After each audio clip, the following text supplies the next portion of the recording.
টানা ৩ মেয়াদে রাষ্ট্রীয় ক্ষমতা দখল করে নিজস্ব গোপন বন্দিশালা বানিয়েছিল স্বৈরাচার হাসিনা। দেশব্যাপী গুম খুনের রাজত্ব কায়েম করে গত ১৬ বছরে গুমের শিকার হয়েছেন ৬২৯ জন। এই শাসনামলে পান থেকে চুন খসলেই রাজনৈতিক প্রতিপক্ষ ও সমালোচকদের বন্দী করা হতো আয়নাঘরে, যাদের অনেকের খোঁজ এখনও পাওয়া যায়নি। অনেকে হত্যার শিকারও হয়েছেন।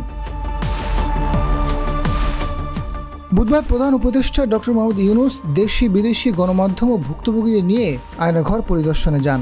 এ সময় প্রধান উপদেষ্টার সঙ্গী হন ভারতীয় সাংবাদিকরাও, যেখানে উপস্থিত ছিলেন ভারতীয় একটি পত্রিকার সম্পাদক অর্ক দেব।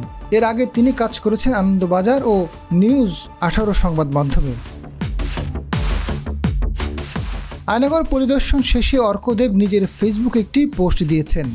আয়নাঘরে থাকা একটি ইলেকট্রিক চেয়ারের ছবি পোস্ট করে তিনি লিখেছেন, এই চেয়ারটা দেখে রাখা জরুরি। ফ্যাসিবাদের জননী শেখ হাসিনার আয়নাঘরের একটি কক্ষে রাখা ছিল এই চেয়ার। হাই ভ্যালু বন্দীদের ইলেকট্রিক শক দিতে ব্যবহার হতো এই চেয়ার। সারাক্ষণ একজাস্ট ফ্যান চলতো এই ঘরগুলোতে। ফ্যান বন্ধ হলেই কান্না আর গোঙানির শব্দ শুনতে পাওয়া যেত। এখন থেকে গোটা বিশ্ব আয়নাঘরের সব ছবি দেখবে।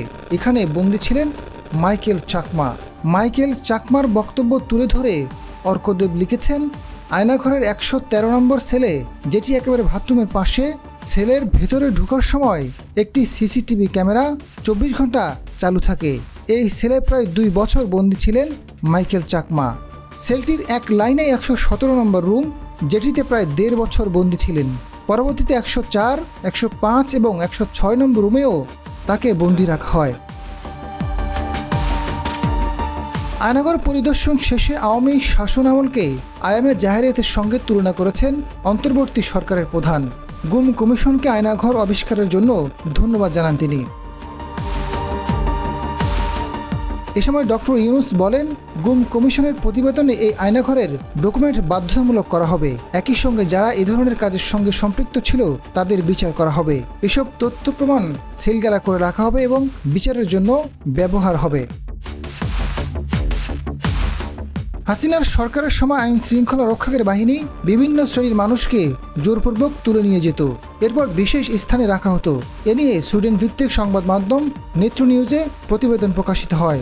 এসব স্থান আয়নাঘর নামে প্রকাশ্যে আসে। গুম হওয়া ব্যক্তিদের অনেকেই ফিরে আসতে পেরেছেন পরিবারের কাছে। তাদের বয়ানে উঠে এসেছে আয়নাঘরের ভয়াবহতা। Azad Faruk, GTV news.